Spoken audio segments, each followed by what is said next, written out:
ഈ key hole സർജറിയും പിന്നെ traditional open സർജറിയും ഏതാണ് സേഫായി? അത് രണ്ടും സേഫാണ്.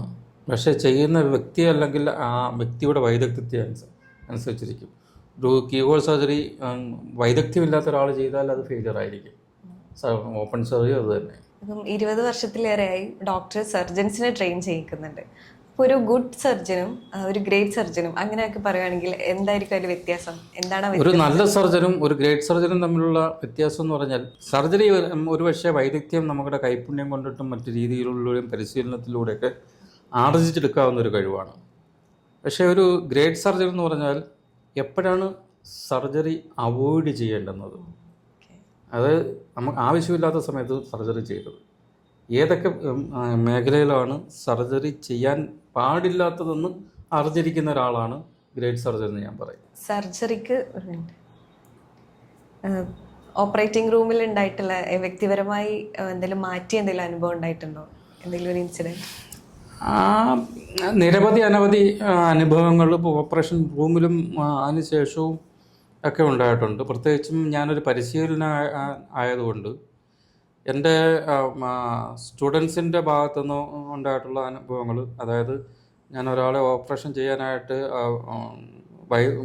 വൈദഗ്ധ്യം ഉണ്ടെന്ന് മനസ്സിലാക്കിക്കൊണ്ട് തന്നെ ഓപ്പറേഷൻ ചെയ്യാൻ ഏൽപ്പിച്ചിട്ട് ഓൺ ടേബിൾ ഡെത്ത് പോലും ഉണ്ടായിട്ടുള്ള സംഭവങ്ങളുണ്ടായിട്ടുണ്ട്. അതൊക്കെ എന്ന് പറഞ്ഞാൽ നമ്മുടെ മനസ്സിനെ പിടിച്ചുലയ്ക്കുന്നത്. വേറൊരു സംഭവം എന്ന് പറഞ്ഞാൽ, എൻ്റെ ഒരു അസിസ്റ്റൻറ്റ് ഞാനൊരു സർജറി ചെയ്യാനായിട്ട് വൈദഗ്ധ്യം ഉണ്ടായതുകൊണ്ടാണ് ഏൽപ്പിക്കുന്നത്. സർജറി ചെയ്തുകൊണ്ടിരിക്കും ഞാൻ മറ്റൊരു സർജറിയിൽ എൻഗേജ്ഡ് ആയിരുന്നു.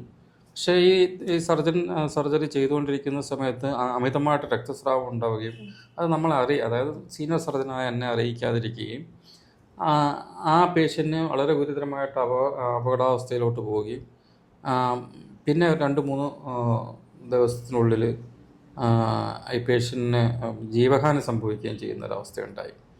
അപ്പോൾ അത് കൃത്യമായ ഒരു അപകടാവസ്ഥ ഉണ്ടാകുമ്പോഴത്തേക്ക് നമ്മൾ അറിയിക്കുക എന്നുള്ളത് ഏതൊരു അസിസ്റ്റൻറ്റിൻ്റെയും കടമയാണ്. അത് അറിയിച്ചില്ല എന്നുള്ളത് മാത്രമല്ല, അത് കൃത്യമായി ചെയ്യേണ്ടുന്ന കാര്യങ്ങൾ പറഞ്ഞേൽപ്പിച്ചത് ചെയ്തില്ല എന്നുള്ളത് ഒരു ഇഷ്യൂ ഉണ്ടായി.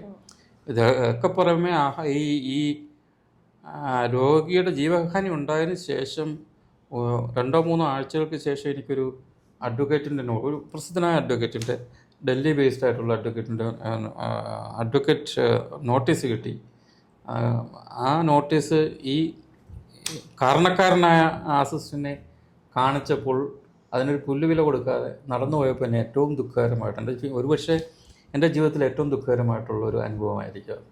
അപ്പോൾ നമ്മൾ ഇൻട്രസ്റ്റ് ചെയ്യുന്ന ആൾക്കാരെ വിശ്വസിക്കുന്നത് കൊണ്ടുള്ള പ്രയാസങ്ങളാണ്.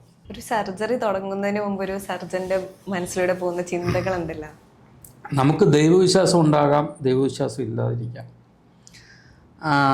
ദൈവവിശ്വാസമുള്ളവരും മിക്കവാറും സർജന്മാർ ഒരു ദൈവത്തെ പേഷ്യനെ തൊടുന്നതിന് മുമ്പ് ഒന്ന് പ്രാർത്ഥിച്ചിട്ടായിരിക്കും.